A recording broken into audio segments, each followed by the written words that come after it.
everyone. Thanks very much for attending my presentation. The topic of my speech today is about the role of English medium instruction in the internationalization of Chinese higher education. To contextualize this topic, I'm doing a case study at one of the international universities in the mainland. I hope my speech can provide you with a clear understanding of how English is viewed at universities in China. My presentation covers a general background section, looking at the role and the status of English in China, English medium instruction at universities and colleges in China, and the English hegemony in education sector. It will also explain the main focus and objectives of my research study, and how the research was conducted. Then it will move on to a brief introduction of the case study institution, followed by a detailed discussion of the main findings, including the analysis of the Chinese MOE policies and institutional English language policy.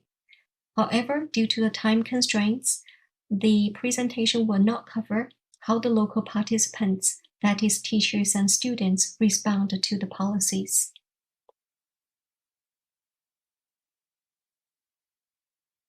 English language education bears two layers of significance. At a national level, it is endowed with social, economic, and political values in the process of globalization. And for the individuals, English is one of the basic skills required by the demand of the new century.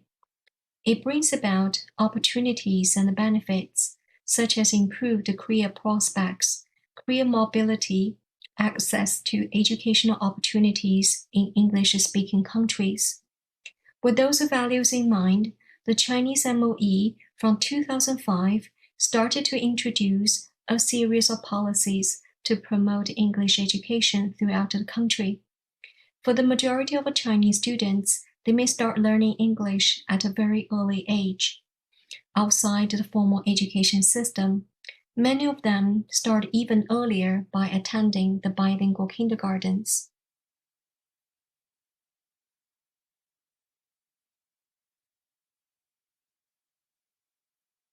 However, there have been conflicting views about English, and throughout its history in China, English has held paradoxical positions.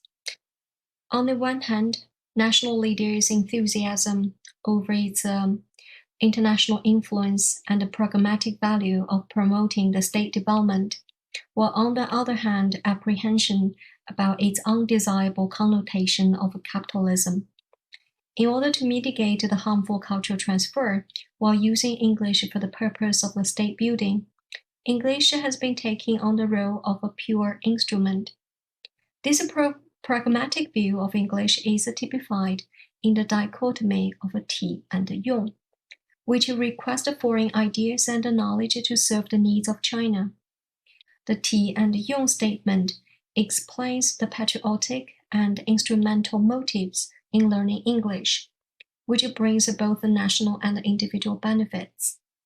Therefore, we can say that English education in China, given the conflict between social and economic benefits and its negative connotation, is based on the additive learning, where Chinese language and culture are at the center.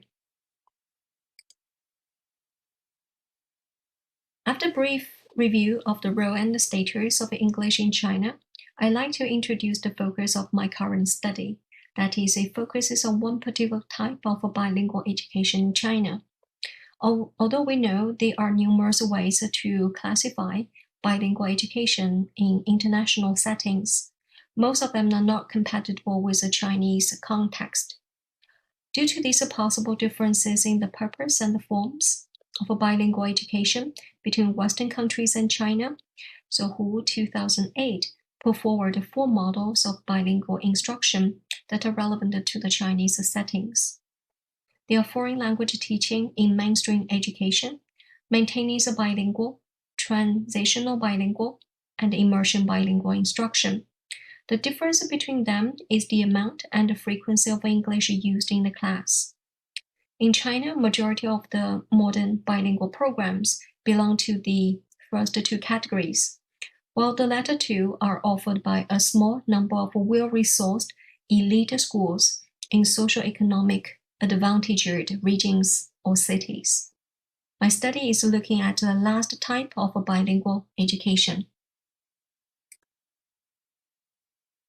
As I mentioned before, English serves a lingua franca as the world moves into the phase of internationalization of commerce and communication. The value of this language in foreign trade and also the access to technology development has accelerated its spread worldwide. However, due to the growing predominance across the globe, the indigenous languages of particular countries suffer from cultural suppression and the loss of speakers. As mentioned by Philipson, 1994, so the statement is crucial for us to understand the political aspects of the global spread of English, which not only results in negative consequences for local languages, but connects with a form of political and economic domination produced and maintained by English language. The linkage between the promotion of English and inequitable global power relationship is epitomized by the case that English is used as a medium of instruction and also the working language status at multinational corporations and organizations.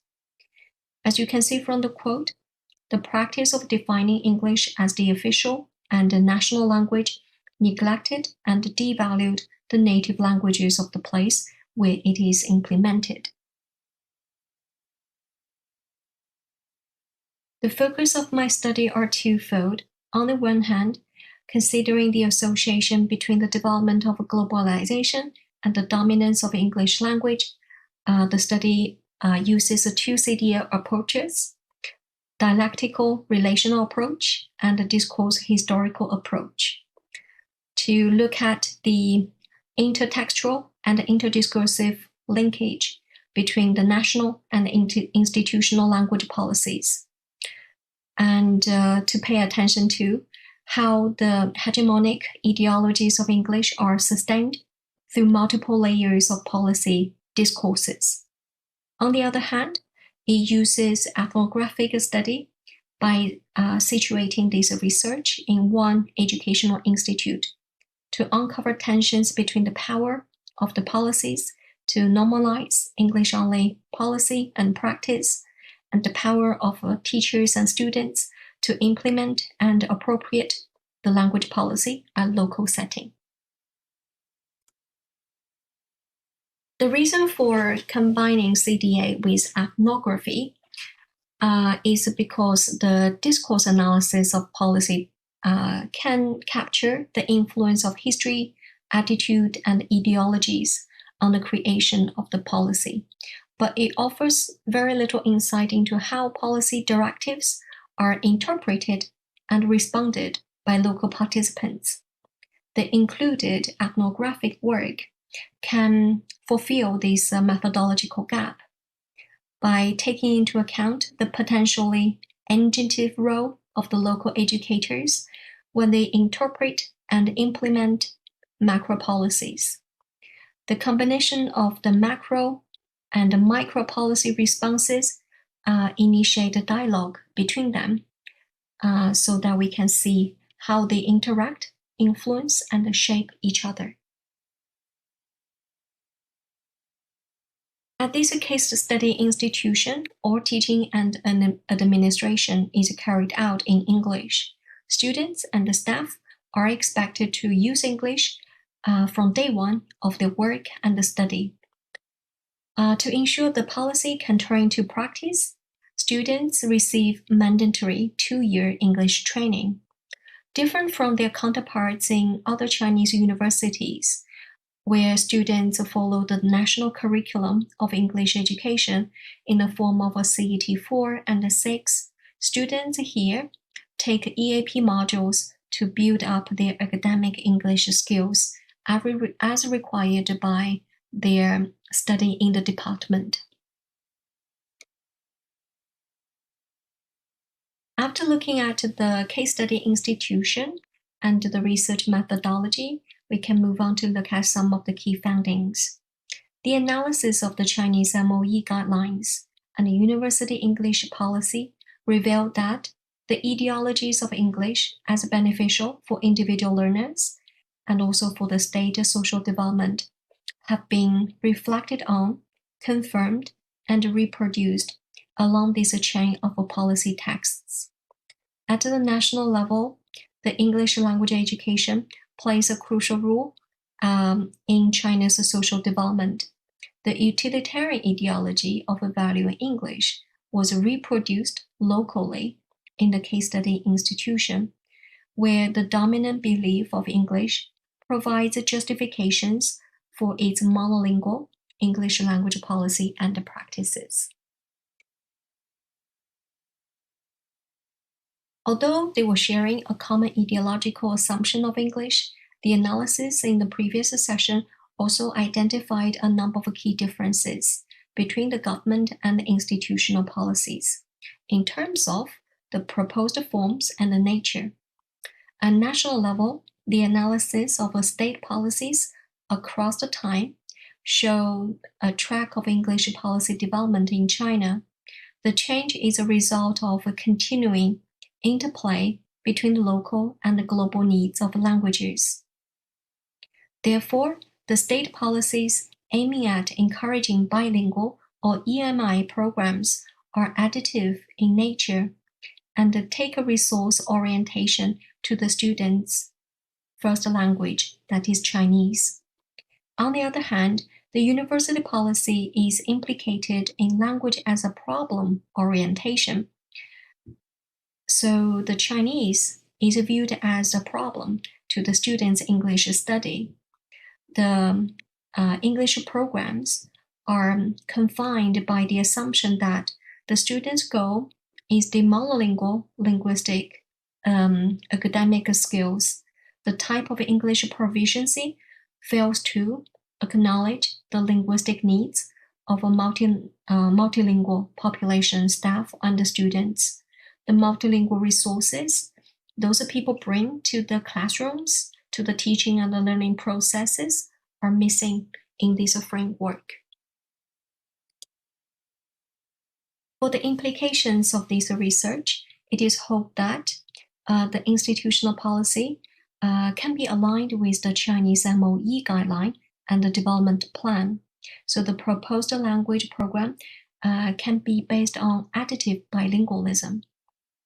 Also for language planning at other universities of this type, they could also consider a language policy that reflects the international nature of its staff and students, and also acknowledges the diverse ranges and varieties of Englishes that those students and staff may bring to the university.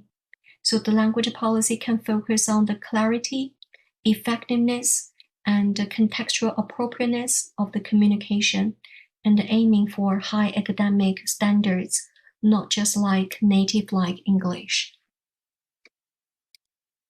On this slide, you can see the data source for the MOE guidelines and institutional policy. And you can also refer to some of the key references used in this study.